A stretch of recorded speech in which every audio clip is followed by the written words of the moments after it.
And we are live. What's up, ladies and gentlemen? Welcome back to Beyond the 90. Again, there's no mid-week game, so we're all a bit confused at the moment and not knowing what to do with our lives. Anyway, let us know your thoughts in the comment section down below. We're going to cover a load of things. We've got Alex with us as per usual for this pre-match. And yes, the preview is back. The reason why we haven't done it is because, as Alex, we knew doing that many games in that short amount of time, it's a lot. Yeah, and it was weird, like we were talking just before we went live, and I was like, these last 2 days I've been kind of in this weird zone where I have no idea what's going on. You're usually expecting to watch a game, and like Twitter's usually like just vibing and going nuts because, there's a game going to come on, it's always about this and that. This week it's dead. It's like, oh, we have 8 days off. We're kind of like the players right now where we're getting the rest that we need after such a wild season. Yes, exactly. And that's what basically we're going to go through today. We're going to talk a little bit about formations, a little bit about tactics, a little bit about 5 points from that we kind of missed out from looking back in retrospect from the game against Brighton, which seems like an age away. But get used to this, Leicester people, because it's going to be 1 week from here on out, and we needed the rest. So glad we got it. So I think the first thing we're going to move on to was something that we didn't quite pick up on at the time was Mark Albrighton.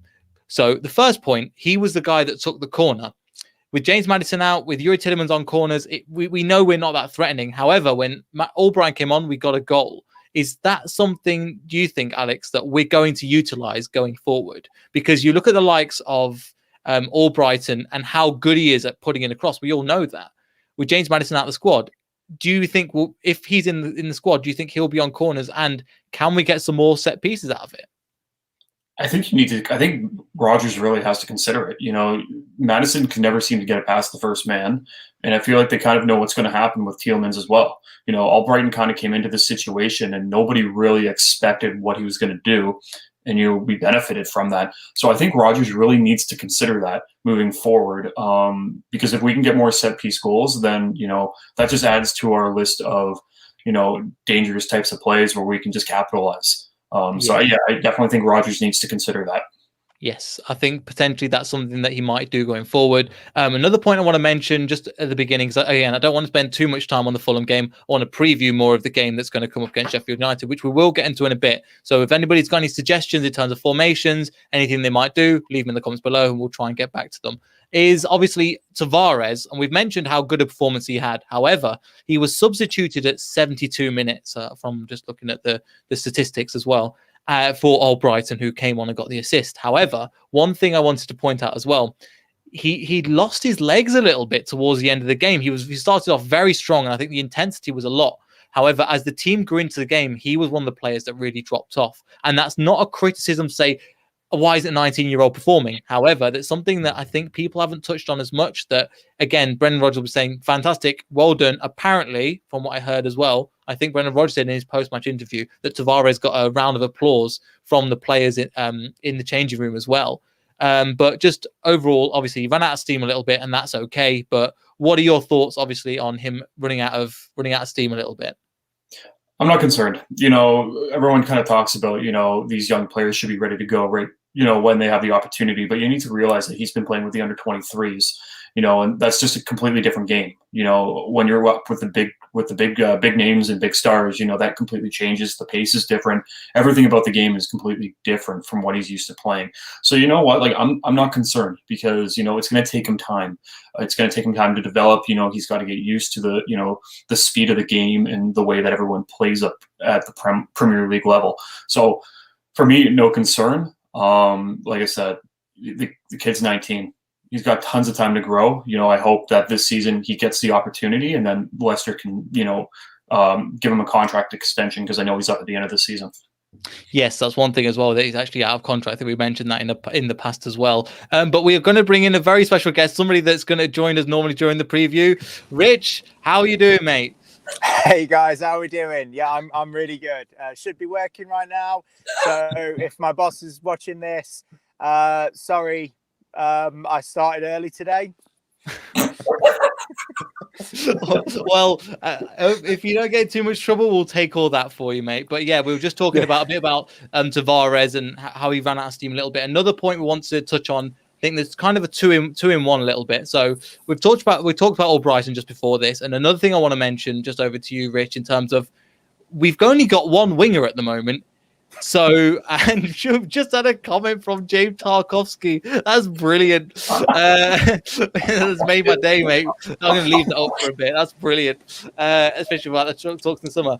But yeah, hello to James. If you're coming to sign for us, let us know, and we'll love to do an interview with you on this channel. But in terms of, obviously, we've got a few players out at the moment, with obviously Perez coming back. We're going to talk about that in a bit. But when Nacho playing that number 10, what do you think the best, and with one winger, there's kind of this, we're kind of just having to put any player in any position at the moment. So especially in terms of Nacho, I mean, with Perez even coming back into the squad, I mean, Nacho's pretty much undroppable at the moment, isn't he? He's probably the best, he's one of the best players at Leicester in the last couple of games.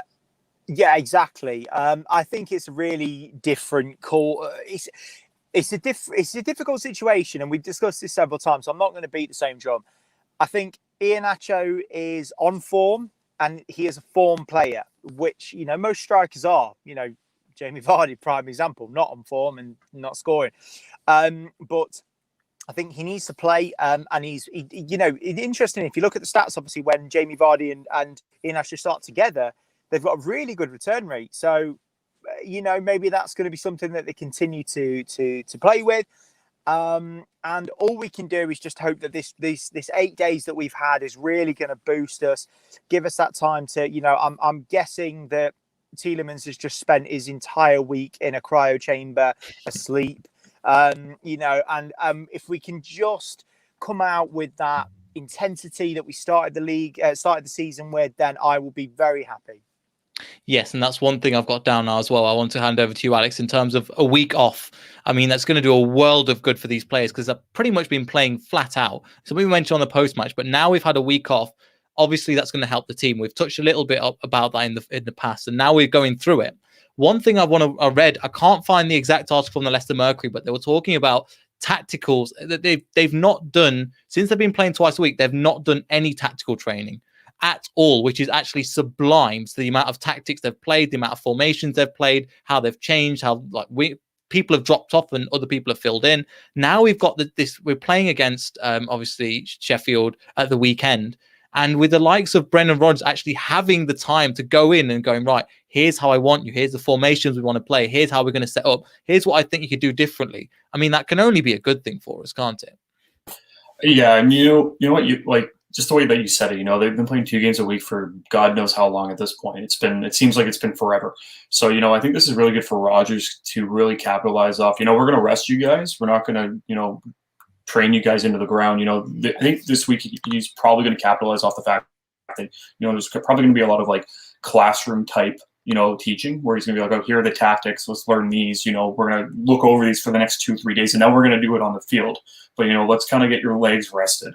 And the fact that they've been, you know, that they have not trained like that or practiced tactics for a lot of the season because of the amount of training is just truly remarkable. I think it's just going to make them better because, you know, they're actually going to be sitting there being like, okay, you know, I've actually been able to look at what we're talking about and look at it in depth rather than, you know, Rodgers coming up in the middle of the game being like, okay, we're doing this now. And they're going to be like, okay, but you know, they really dig in. Yeah, but even though in the middle of the game, you look at the Brighton game and they go, right, we're going to change the forward at the back. I go, cool, okay, we know the formation, we know how we're going to play, and we're going to change it up. And I think that's really, really good. Again, Glenn, thanks for the comment, Glenn. Really appreciate it once again. Again, the injuries, we do have injuries, but on the wing, we can play a wing back role, and that's probably what we're going to do. We'll come into the formations, a bit with the tactics at the moment. But I know we were just talking, I'll ask you, Rich, actually, about Benkovic. Have you heard anything about him, or have you seen anything? Because I've got a little article on it, and it's quite interesting at the moment. I'll be honest, what I know about Benkovic, based on the publicity that it gets, you could write on my little finger. So I don't know anything about him. And to be honest, this sounds really bad, but I don't really follow him, which is rare because usually if it's something to do with Leicester, I keep an eye on them and I follow him. But he's just, you know, it seemed that Rodgers just was not having him whatsoever. So I just gave up on following him, really. So I'd love to know what this article says. Let's learn together. Yes, well, again, I just found out this morning, so it's going to be brand new news here. So it's from, I think he's at OH Leuven at the moment. He's been on loan again to Celtic, which we know about, and we thought he was going to do well under Rodgers here and then he got that injury. I think okay, but ever since that injury, he just haven't improved. I mean, Bristol City, he had 10 appearances all season, and two goals. We got 2 goals from it, so I mean that's something. But again, Cardiff, his loan was cut short this year. And then now he's at OH Leuven and he can't even get an appearance. He's played, I think he's played 70 minutes of football all season since the beginning. And you're thinking, this is, again, just what you're saying, Ben Cahoon. And it kind of seems like that. Not because we want the best for him as a Leicester player, as Rich was saying, but at the moment, it's just not happening. And he's just getting less and less game time. The Cardiff fans were more than happy to see him go. And again, his career kind of, if you look at it, the players that have played for Leicester, they end up going to OH Leuven to kind of, when they run out of contract, like Andy King, or they're just about to leave the club, like Bartosz Kapustka and these other players. It's kind of that kind of backup club. So I can't see him having a future in even the first team, because at the moment we brought in the likes of Fofana to basically replace him, but it looks like his future is pretty much out of the club. Alex, I don't know if you've got any other thoughts on that or what you think. It's disappointing because I think when he did come in, he was praised. A lot of people thought he was going to excel and do really, really well. And we know that he played under Rodgers when he was at Celtic, so you'd expect that he likes the way that he plays. It's just disappointing, the fact that he's gone from this highly touted center back to who the heck is Benkovic. It's the truth, and the fact that he can't even get playing time is really remarkable. It's unfortunate, but if he's fallen down this far down the pecking order, what can you do at this point? You just let his contract run out, and because you're not going to be able to sell him to anyone. No, you're not going to be able to. Might have to release on a free or go on loan somewhere else, because I can't see anybody that's going to take a risk on him. If he's not worked in the Championship, it kind of worked in the Scottish League, but I can't see him going back there. It's not working in the second tier of Belgian football. I mean, if it's not working there, I don't know where else it can work. However, we are nitpicking in terms of, I think, the transfers that came in 2018. So you look at him, Soyuncu, Ricardo, Evans, all of these formations. If one doesn't work, fantastic. I think it's not going to work out, in my opinion, in terms of how we're going to sell him. He will end up leaving on a free. We took a chance. It didn't work. However, he was supposed to be the backup. And so he was supposed to be the main player when Soyuncu was going to be the backup. And we got both of them in to replace Harry Maguire at the moment. So it is good. Anyway, I will bring it on to, obviously, the form of, we'll finally get onto the Sheffield United game. Obviously, their home form is, their away and home form is just terrible at the moment. I think they're still not as bad as Derby when they were in the Premier League, but it's pretty close, to be honest. So we're looking at, they're playing a 3-5-2 formation, and Jagielka will be back. I've got. So again, do you think, Rich, we will go player for player to try and match up with them? I'll get the formation stuff up in a second. I think it's difficult at the moment, because I think it's going to be dictated by our lack of wingers, wing options. So I think we will go for a 5 at the back, but not because I don't think Brendan actually sees that working at the moment, even though at the start of the season he was a big fan of it. So I think that he's going to go for, as Jimmy's just said there, I think he's just going to go for the 5 at the back, Castagna on one side and Ricardo on the other, just so that we've got that, that really energetic wide options, but it also gives you that bit of stability at the back. Well, sometimes it does, sometimes it doesn't. Depends whether you play Man City or not, apparently. But other than that, no, I think we're going to go for 5 at the back, which isn't my favourite. But at the moment, what else can he do? Short of sticking a ball boy on, we're running out of options. Yeah, there isn't really anybody that's come into that. Anyway, I'll bring it on to, I'll see if this works. I'm not normally good with this kind of technology, but we're figuring it out as we go. So as we can see here, I've kind of put together the formation that was, yes, it works. I know, Rich, finally, I've managed to get something sorted. So I've got the kind of, again, I'll keep it to this view because A, I can't zoom out anymore, and B, it's a given that Kasper Schmeichel starts. So for that, I'm just going to keep it up in this kind of place because we know that it's going to. This is how we're going to start. So this was the formation again. If anybody's wondering, Tavares isn't available for this, so I've just got a random other guy called Tavares, and that seems to be good enough in my opinion. I can't really do anything at the moment because he's not available, and I just found the closest guy. So this is how we started. So in a 3-5-2 formation with kind of Iheanacho dropping deep, Tielemans playing quite well, but the team just didn't work.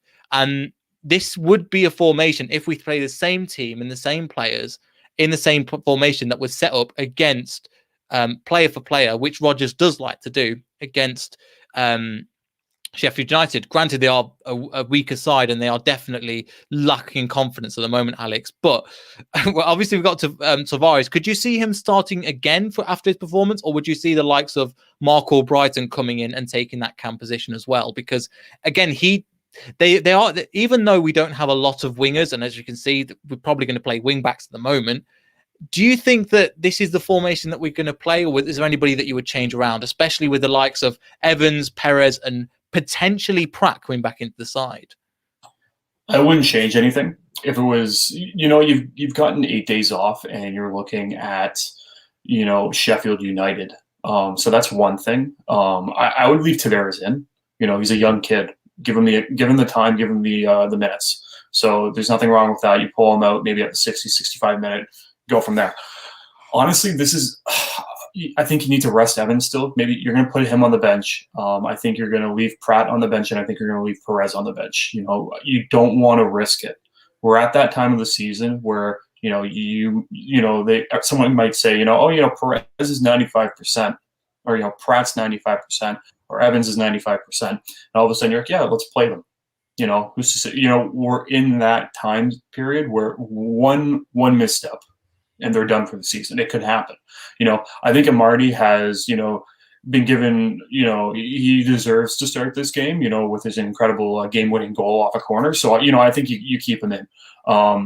Honestly, it's the only formation that I can actually see Leicester really playing against Sheffield right now, because we're missing players. You're not going to put square pegs and in circles. It's just not going to work.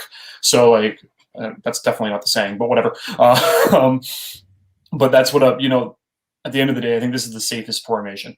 And the players that you have, the players here, I would say would be the starting lineup. I would be shocked to see Pratt, Perez, or Evans starting, but I am not Rodgers. At the end of the day, you just got to trust the process.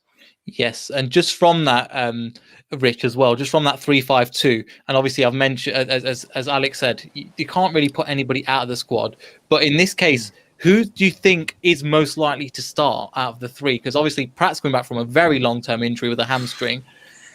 Perez, again, I agree, but again, it was very good. And Perez, it was good, but is he going to replace? Is he going to be better than the likes of Nacho as on form as he is? And with Evans, obviously, who do you have to take out? So it is an interesting thing, because I think Evans, for me, would be the most likely, because he's had 2 weeks off as well.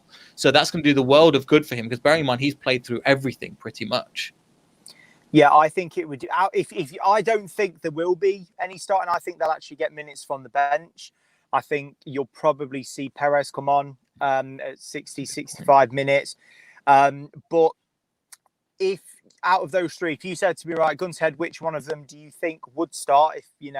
Then it would be Evans. You know what? And I don't know. I think I'm going to be a little bit controversial here. I don't know whether it will be to replace either Fofana or Soyuncu rather than Amartey. I think he would keep Amartey on the right-hand side of that three, Evans in the middle to shore it up, and then Soyuncu on the left. So I think he'd drop Fofana, keep Amartey and Soyuncu on the other side of him. That's what I think he would do. If you said, look, we know he's going to play one of them, one of those three that we've just mentioned, which one do you think it's going to be? I think it's going to be Evans. Yes, I think so too. And it's just something, again, rather than, we're going to do the same thing again and again at the moment. And I just think it's interesting how that could be, because with the formation that we kind of changed over to, I'm just gonna try and edit it now in the background. But I think pretty much we're Alex, we're agreed. There's going to be 3 centre backs. Pretty much guaranteed. There's going to be 3 centre backs as we're starting. And as a good point, actually, I want to go back to this comment.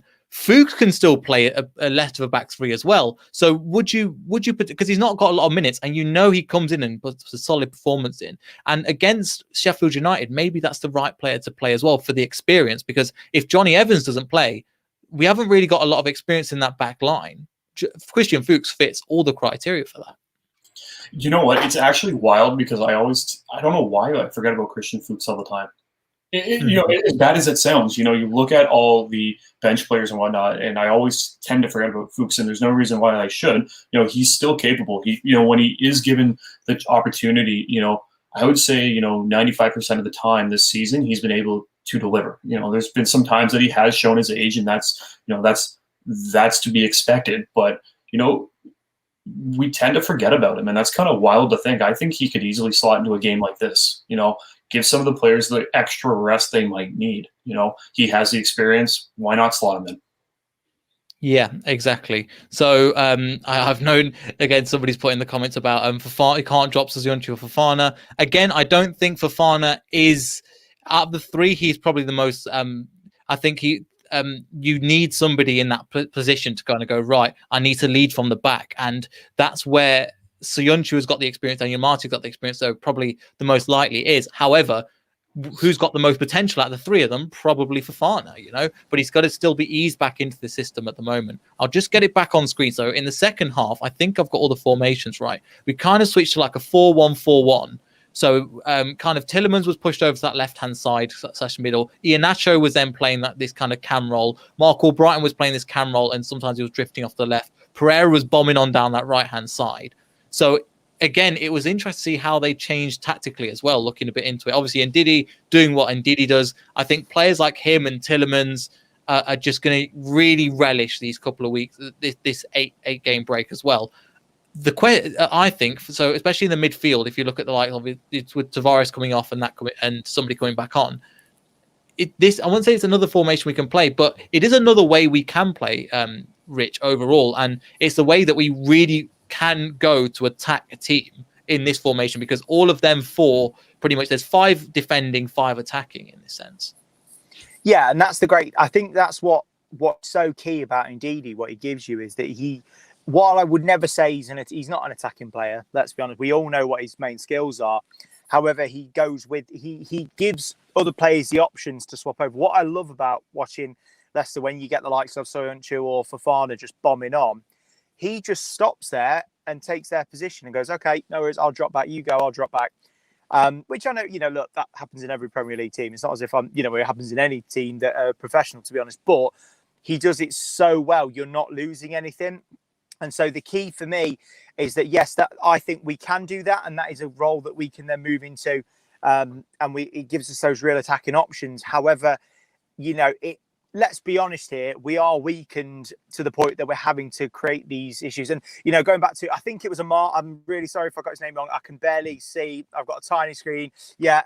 I'm sorry, I disagree with him. I do think that Fofana gets dropped over Amati, just because of the amount of, as you've said there, he's really young. If he has a couple of bad games, his confidence goes, and that's it. And Marty is at a point where, yes, he's not old by any stretch of the imagination, he's still really young, but he's got that experience, he's got a bit of confidence with him.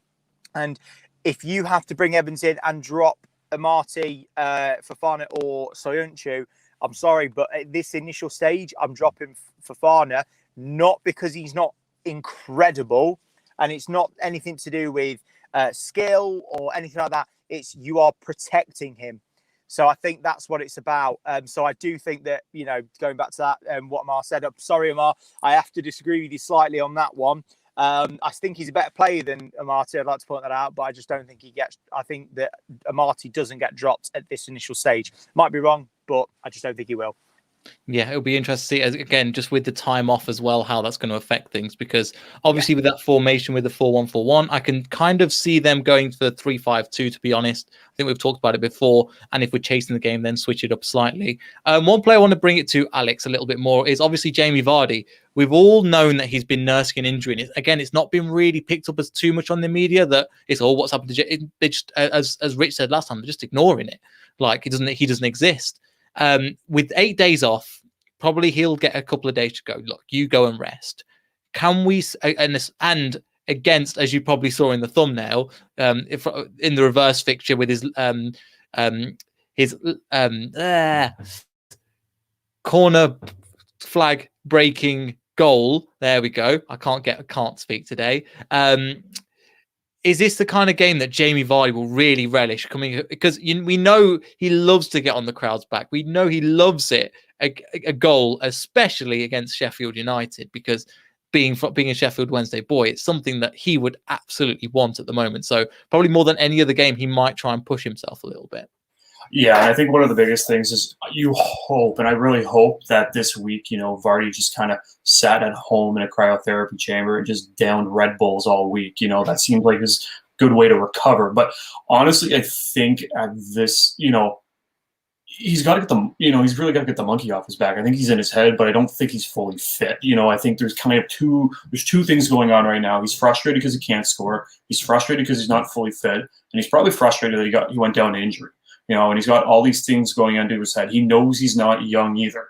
So there's a lot of things that are, probably attacking him in his own head. But if there was a game for him to break out, kind of get back into his old ways, after an 8 days of rest, this weekend is the weekend for him to do so. And, I have been critical in the sense of, Vardy isn't getting any younger. That I have brought that up, and I know a lot of people don't like that because it's Jamie Vardy, and Jamie Vardy is Jamie Vardy. He's incredible. But I truly do think that this weekend, I think he's going to have one great game. I think the rest that he needed. I'm hoping he's going to be back to 100%. With the extra rest, and I think against Sheffield United, I think he's really gonna take advantage of it, and I think we're gonna see one heck of a celebration. Yes, we might see another one. A couple of corner flags might be stolen or destroyed again, and that's what we want at the end of the day. Because again, if we're playing this kind of formation, I'd hate to go back to it, but I spent about 5 minutes prepping, and I'm really happy with it because I'm still trying to figure out the software. These four will just serve him, and they will try and play around him. Of course, you'll see probably Mark Albrighton maybe drifting off to the right and playing him in, but they all know that this team is built around one player, and that player is Jamie Vardy. Yes, he may not have been playing as strong as he usually is. I think that in this case, we're going to utilize that, and I'm thinking, obviously, we don't like to do too much predictions, and the manager hasn't spoken. However, at the moment, I've just not got a lot of time to work to do a post-match conference afterwards. However, with a lot of things that are happening at the moment, and James is do you know what, mate? Come with you. My screen. You made my screen go blurry. It was so funny. You got me with that one. You play wing? Yeah, exactly. Can you play wing back? Not wing back. Can you play cam? And then we will consider it. But yes, overall, I think this is a formation we're going to go for. Again, the camera's gone all funny at the moment. But just final thoughts, Rich. Obviously, we're coming on to the Sheffield Wednesday game. They're in a terrible run of form at the moment. I think they're on. So their last couple of results, they lost at home to Southampton 2-0. They won, hallelujah, against an Aston Villa side 1-0 after going down to 10 men as well. So, I mean, they are kind of there for the taking at the moment. They are. The caveat to that is that they aren't playing terribly. They're not a terrible team. Like, yes, you would look at it and go, they're terrible based on the score and their points tally. And I absolutely agree. However, when you watch their games, they don't play terribly. They just get a little bit unlucky. And there's just, there's the odd time where just things just don't seem to go their way. But as a team, I do rate them a little bit. Like I say, I would be very disappointed if we lose to them or even draw. If we don't win this weekend, I would be very disappointed. I'm not going to pretend it either way. Like Brighton, I said the same. If we draw or lose against them, that I'd be very disappointed. Luckily, we won it. Same against Sheffield. We need to be beating them, but they are better than their points tally would suggest. Yes, I think so as well. Especially the reverse fixture. They gave us a right good game. I didn't manage to watch the game, but from what I heard, from what I've read on Twitter, from the performance as well, it was again Jamie Vardy. It just had to be that man at the moment. But just final thoughts, Alex. What do you think as well? What do you think of this game? And I probably agree with Rich. We should be winning this, right? If we don't win this game, it is a complete disappointment. When I looked at this game, well, I wouldn't say a complete disappointment, but I know what you mean. No, like, you got to look at it in the way of when you look at Sheffield United, like, don't get me wrong, like, you kind of expect the 3 points. Like, a draw is a loss in my opinion at this rate when you face a team like Sheffield United. At the same time, I give Sheffield United credit because they are in the Premier League. Any team in the Premier League can steal points from another. It's we've seen it all season. So there always is the possibility of it happening, but.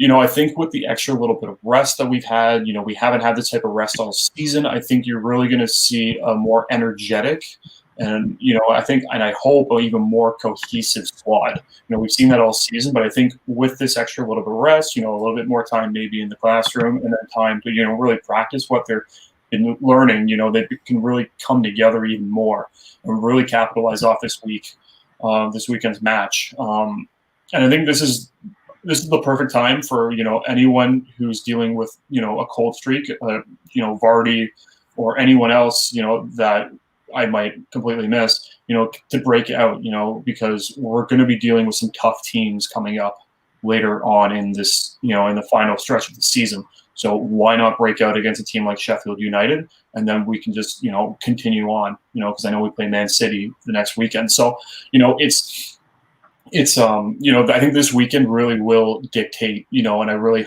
hope that we have a great and cohesive performance, as a team, because I think that if we do well this week, I think it's only going to help us move forward through the season and maintain our position in the table. Yeah, I didn't realise we had Man City the week afterwards. I was thinking, we've got Man United, right? So we have Man United in the next round of the FA Cup, then Man City, then West Ham. So they're 3 top table clashes at the moment. It will be, again, we'll see what happens. But again, we'll just contract, again, we'll be a player and go, well, we'll take it one game at a time at the moment. But yeah, we'd like to thank everybody for watching. Hopefully it was as useful for you. We're going to try and bring back the preview. We didn't manage to because of the amount of content that we were trying to pump out, as well as working full-time jobs as well. So we'd like to thank everybody for watching.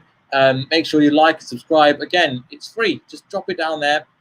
Help us out and come on, Leicester, and we'll see everybody in the next video. So goodbye.